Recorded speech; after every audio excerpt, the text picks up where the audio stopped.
kayo sa pagsama igsoon, sa pagpaniluna, sa paglingkod. Mayang Diyos, mga adlaw. Amen. Salamat sa Ginoo sa lain ng sa mga gayunan nga kita makatuon sa iyang mga pulong. Amen. Ug sa walay langan mga igsoon ako mga giyon sa pag-abli sa atong mga Biblia. Diha sa ikaduhang Pedro Kapitulo 3, versikulo 9. Ikaduhang Pedro, Kapitulo 3, versikulo 9. Nagingon ang pulong sa Diyos, bahin sa iyang saad, ang Ginoo, dili langay-langayan. Niyan ang paglangay-langay nga mo'y pagsabot sa uban. Hinunuan siya mapailubon kaninyo, nga wala magatinguha nga adunay mahanaw, kundili nga ang tanan managpakabot punta sa paghinuswa. Amen. So, ini nga scripture mga igsoon, mo na itong sumbanan sa itong pagtuon karon ng kabuntagon.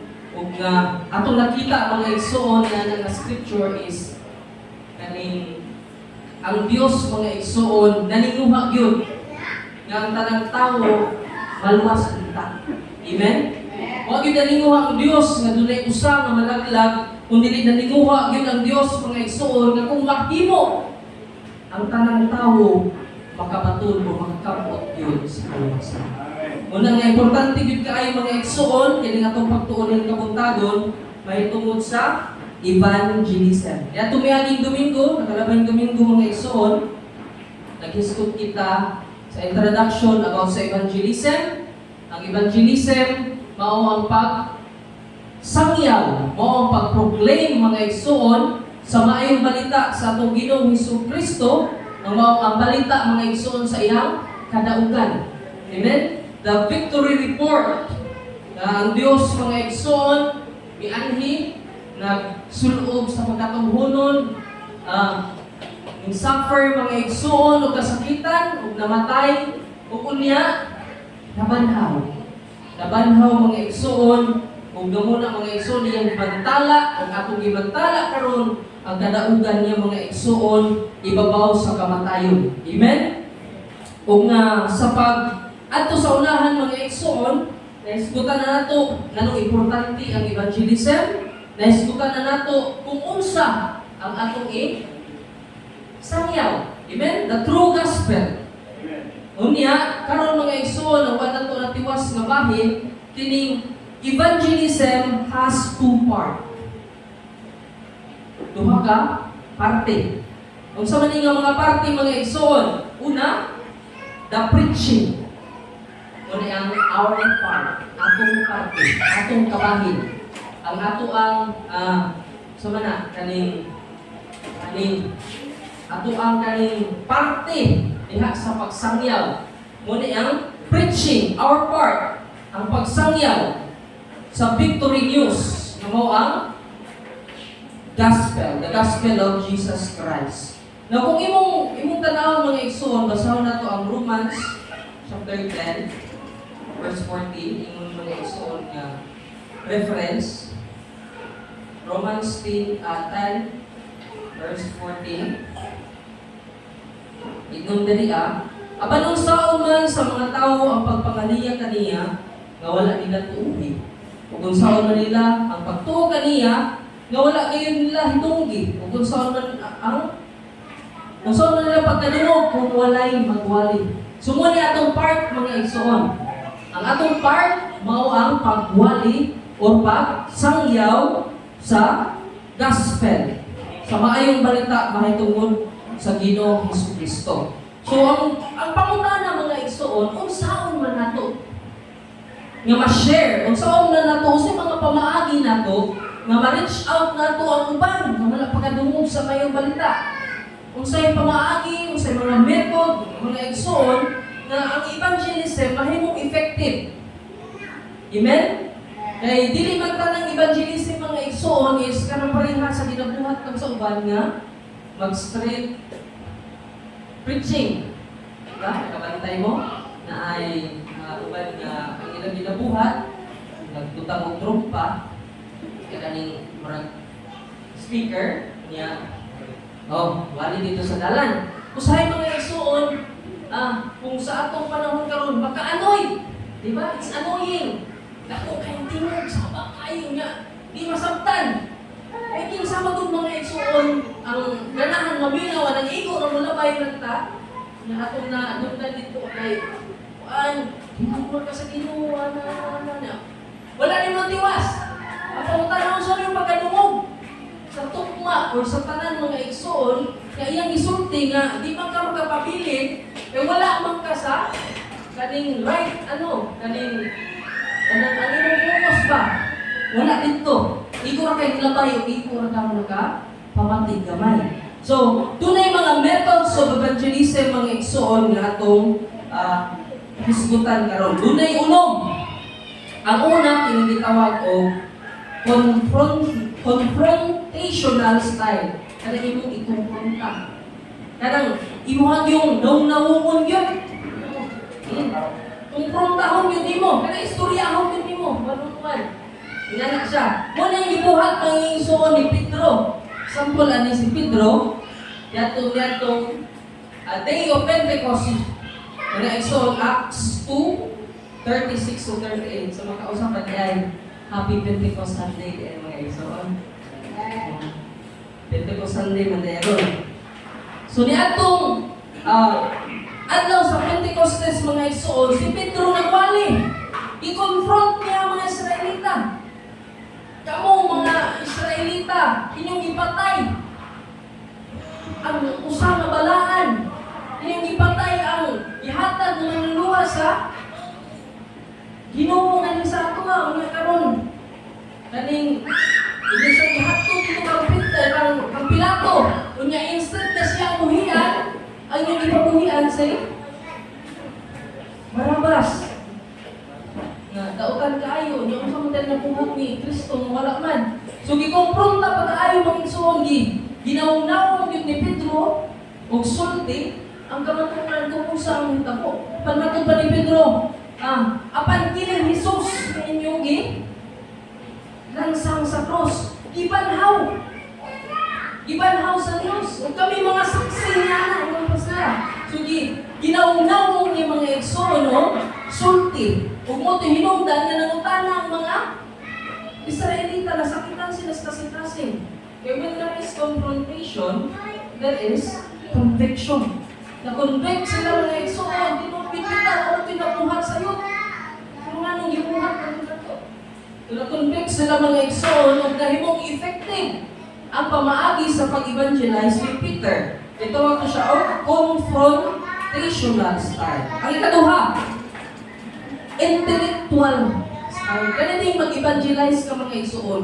Dili lang yung babagay na mo. Ha? Urban nga, babagay na mo igsoon. Dili lang na yung babagay na mo mag-evangelize ka. Kinahanglan. There is an intellectual. Kinahanglan mga igsoon nga kabalo ka sa imong iwali. Kinahanglan, nasabtan yun mo kung sa imong isang yaw. Kaya basig pangutanon ka, hindi ka katubag. Wali ka. Hawul-hawul pagkakawali nila niya. Huwag rin masabot ang imong iwali. Kaya delikado mga igsoon. Muna ang ibuhat ni Pablo. In Acts 17 verse 16 to 20, kanadala nga part, si Pablo may ato sa Athena. Athens. Pag-ato niya dito, daghan niya siya nakitaan mga larawan sa Diyos. Kaya mga taga-Athena daw, grabe ka na hilyoso. Why pa? Walay kaning laktawan. Kung kaning ilang Diyos, simba kong tanan kaya para maapod. Ilang concept na ngayon. So, kaya walay nakahay. Simba kong tanan. Hindi ka ni Pablo mga iso, may ato dito ingon siya. Na ako'y halaran kitaan ba? Ang nagabutang dito, ngadto sa Dios nga wala higit. Kaya basin daw kuno, na nagana ang mga taga-Athena, may grabe lagi kaniliso, wala pinakawan, basin na sila Diyos nga wala ihan, iputanan pa nila halaran. Alang sa Diyos nga wala higit. Inuhalan po sila dito. Ingon si Pablo. Kaning Diyos nga inyong isimba, bisagwan nyo ihildi. Mo niya akong ipasundayag, mo niya akong i-proclaim, mo niya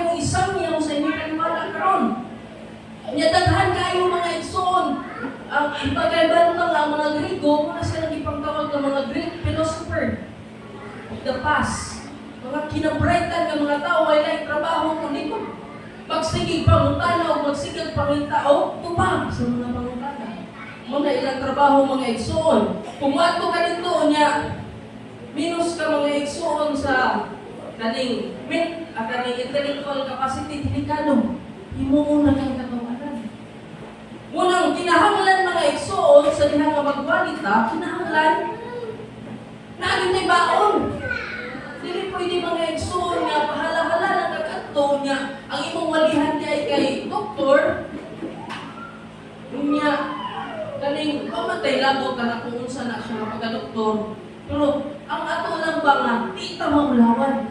Kabalugin ta kung unsay atong iwali. Kaya dili mo ta magtanaw kung unsay kapasidad ang tawana, kung dili maulawan mga igsoon ang mensahe nga atong ginadala. Kaya kasi pagtanaw ta nga di ta kabila. Amen? Munang kinahanglan sa itong pagwali na gitawag og intellectual style. Nadakit mga igsoon ni Pablo ang atensyon sa mga taga-Atina. Kaya yung si Pablo nga, kinsay nag-ingon nga dili mabawalay pagkabanhaw. Naay pagkabanhaw. Yang ipamatutaan pag-ayo na hindi na matuo ng mga mga Grigo, mga igsoon ng pagkabanhaw, binubuang ng trabahoan. Kung ipamatutaan, girison, giripat mga igsoon Pablo, ang mauna, kaning sayo, kaning panghuna-huna na dili tinundan pagkabanhaw. So, giribat mga igsoon, nagamit pa ganit, kung imong tanawang mga igsoon, na yung mga butang na nasa Biblia, nag-quote ni Pablo, wala sa Old Testament. Ang i-quote niya, mga Greek philosophers po. Kung imong sadihan yun ang mga igsoon. So, kinahanglan ang insakto nga, mental, intellectual capacity. Ang ikatulo, testimonial style. Kanang testimony, ang paagi sa imong pagsangyaw, mantala sa pulong sa Dios, pinaagi testimony. Usa ni nga example mga igsoon, makita nato sa John chapter 9. Katong giayo ni Jesus.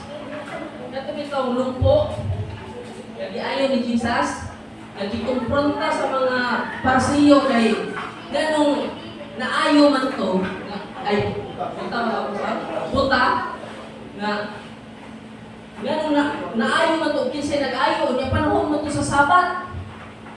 Ikumpronta. Kunya mingon tong tao na naayo nga ang nag-aayo sa ako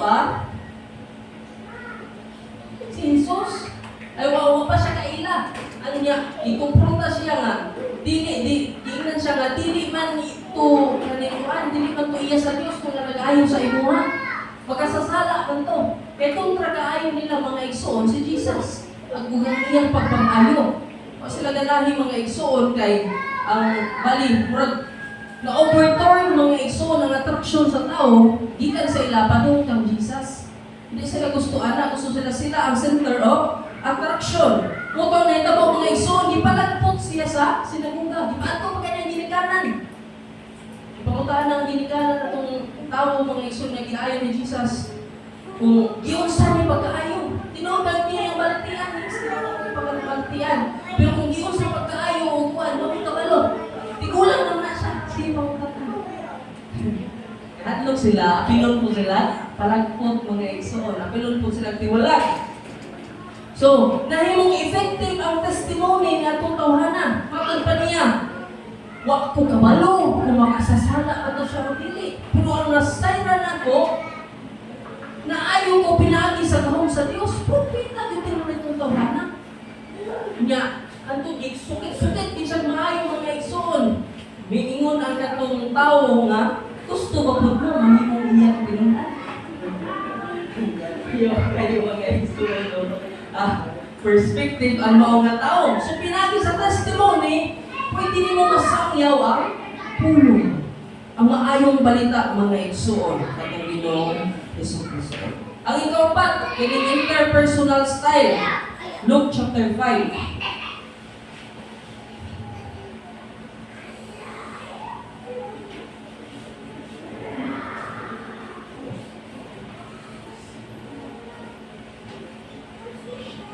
Kanami taong makikhibalag ka. Katulad pagtawag kang Mateo, ang Libay.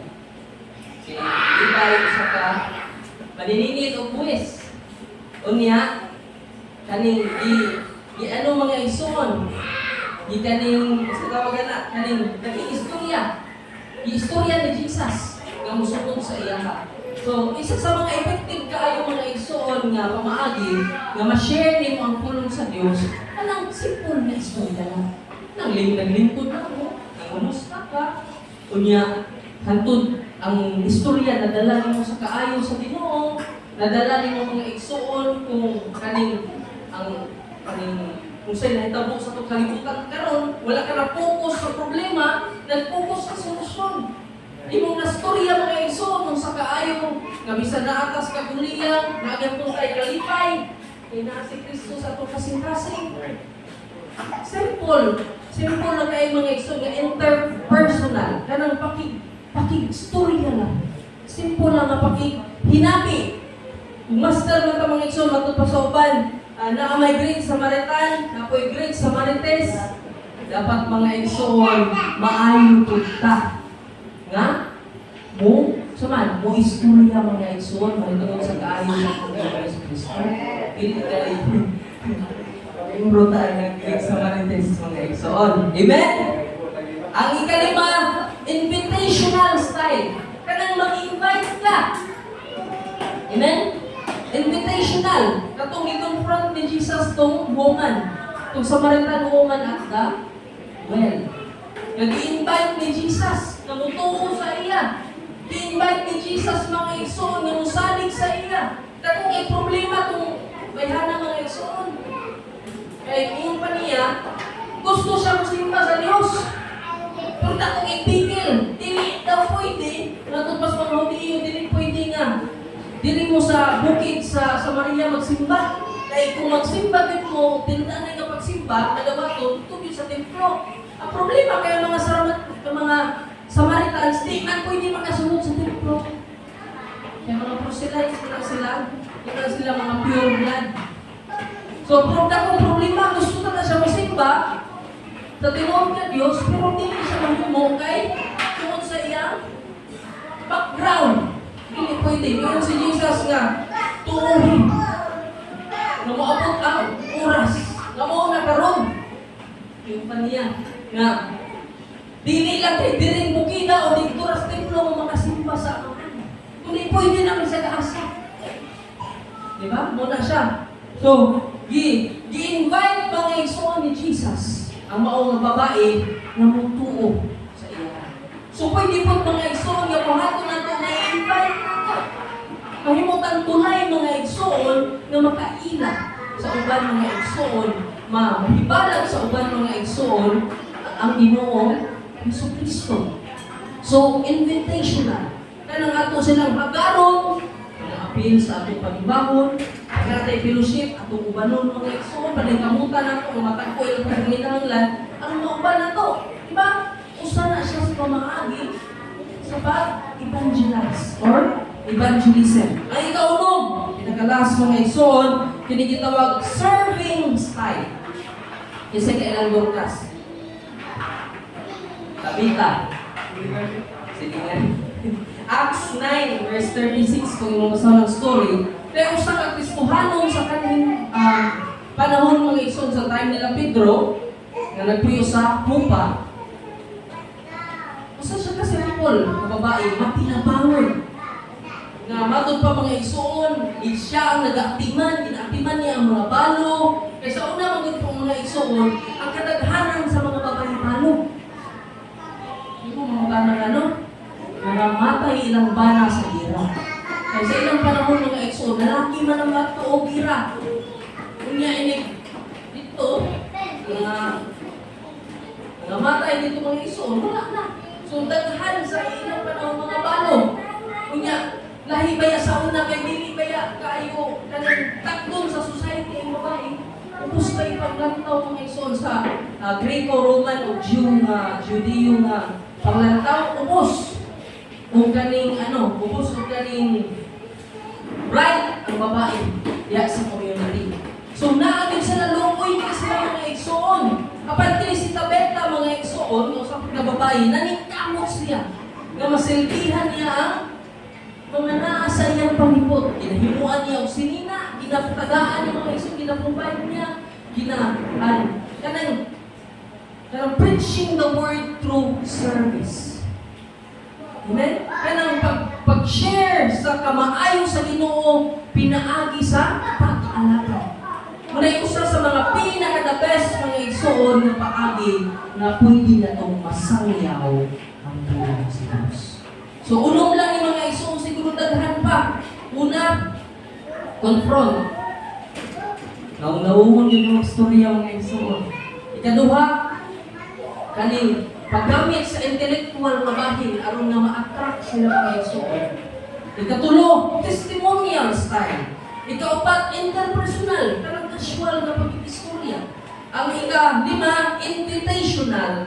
Kanya ika-ulong, serving style. So, muna siya ang possible na tungkuhaton mga igsoon niya sa pag-evangelize. Now, ato ka mga igsoon sa response. Diba? Ang una, may doon part. Una, our part. Ang pag-share sa tulad sa Diyos. Ang ikaduha, response. Muna ang recipient's part. Response. Kung naay euangelion, nakikitawag og euangelia. So kung naay kaning pagpahibalo sa kadaugan, naay celebration or thanksgiving na mahitabo. So, ang tao na nakadungog sa maayong balita, kinahanglan yang gawaton ang maayong balita. So, kung mudawat sa maayong balita ang mga igsoon, mahitabo nga dunay kalipay nga moabot sa iyahang kinabuhi. Sa niya i-recognize niya ang maayong balita mahitungod sa Ginoong Jesucristo. Ingon pa mga igsoon sa Acts 2 verse 37, what shall we do? Kanuta na mga igsoon ng mga Hudiyo sa mga mong buhaton. Petro, nagbuhaton na mo kasayok. Kunya, pagkadakong kalapasan na ito, gipatay na mga magaling ang Mesiyas. Diba? Pero nangutan na siya, sa mga mong buhaton. So na, response mga igsoon, una sa tanan, kinahanglan makadungog sila sa tinuod na maayong balita. Ano may tinuod na maayong balita? Problema ng tinuod ng balita mga igsoon. Unya, sa rin nakadungog sila sa tinuod ng may balita, minto sila. So kinahanglan, ang response mga igsoon, una, pagtuo. Pagbaton o pagtuo. Ang laing word sa pagtuo mga igsoon is trust. Ang other word is allegiance. Ano ba itong allegiance? Lain na term sa English kay fealty. Kanang ang hari, kapag na'y hari, magpailalong ka. Muyong mo ka o nagpailalong sa hari. Muna itawag o allegiance. Kung pagpasabot mga igsoon, ang imong pagtuo, ang imong trust, ang imong kasing-kasing mga igsoon, imong i-pledge dito sa hari. So muna ibuhatong sa tao sa tinanga, mutuo siya sa Ginoong Jesucristo. Ang tibok niyang pagkatao, ipailalong niya sa Ginoong Jesucristo. Iyang i-entrust ang iyang kaugalingon ngadto sa hari nga mo si Jesus Christ. Sa diha nga iyan ang i-entrust ang iyang kaugalingon na siya tinuod nga pagtuo, muhimo siya tinuod nga pagtuo. True repentance. Doon ay daghang tao mga igsoon, maluwas sila kung buhaton ni mo ni sunda ang akong pagkakas. Dumog naman ang itawag sa sinner's prayer. Kung na may paagin, ano maluwas? Daghang kagulian karong mga igsoon, labi na sa Kristohanon mga igsoon nga circle, na imo lang buhaton na maluwas ka. Accept mo si Jesus Christ as your Lord and Savior. Ang niya sunod ni akong pagkakas. Dugay ko na matala sa unang igsoon, asa ka po na sila mga igsoon ka mo kung nga na. Nasundan niya ang pag-apo niya. Pagsunod niya ang pag-apo, mahal pag-apo pag-amin. Luwas ka. Dili sa'yo ang sinner's prayer. Pero ang kanamang false pag makasulti sila ito nga pulong, pag makalitok sila ito nga mga linya sa mga sentences, is naluwas na sila. That's not true. True repentance is, saman, tinong nga repentance is pagkumpisan. Yes, isugit ni mong kalan yung kalapasan, nangayo kag pasaylo. Tinong na siya mga iso, pero hindi lang nataman. Ingon bitaw si Peter, what shall we do? And Peter said unto them, repent and dili isoon. Wala siya, talagang di na siya sumapayo. Kaya yung mga tao mga isoon, sobraan sa kaparay, mga isoon, anay kay, nayan, dala sa Greek, di na siya sumpay. So lahi ng repent, lahi ko ng baptize, hula-hula ko. Kaya ang baptism is not necessary for salvation. Di man ka na mga pagtulungan, wala nagtulungan ang mga apostolis. Bakit kayo makita mga isoon? Hinuwag ko yung basahong pag-aayo, si Pedro mismo ng ingon, repent and be baptized. Every one of you in the name of the Lord, in the name of Jesus Christ. Kaya ingon pag sa Peter, nga, kining bautismo, nanahimong bulan, nagaluwas ka ninyo karon, dili sa paghugas sa igbuling sa inyong lawas, kung dili ingon nga maayong kaisipan ngadto sa Dios. Kung pasabot mga isoon, ang repentance mo tinuot nimo nga pagsakbita, tinuot nimo nga pag-confess kanang imong isulti kanang sa tuwa kay gitago. Kung mangumpisal ka o nila kay gitago, di ihapon na tinuod nga repentance. Amen. Sa uban, kaya na yung concept mga iso. Ang problema lagi sa concept sa kaning sinner's prayer, kaya pag nagkasala ka, ang concept ba kay, pag nagkasala ka, karon lagi nulson ka, nagkasala ka, inapunta luwas. Pag sinner's prayer, napun ka, ano maluwas ka. Yan ang tendency mga isoon sa ilang tinuuhan. Pero kinahanglan ko tinuod nga repentance. At tinuod nga repentance mga isoon, dili lang ang pag-accept, o dili lang pagka-sorry mga isoon, kundi being sorry enough to change. Amen? Nangingong sa 2 Corinthians chapter 7 to 11, for godly sorrow worketh repentance to salvation. So, importante kayo mga isoon, kung na-ibautismuhan lang nga wala ng repentance, kahapon, ibalik. Kaya tinuod daw, ang godly sorrow worketh repentance to salvation.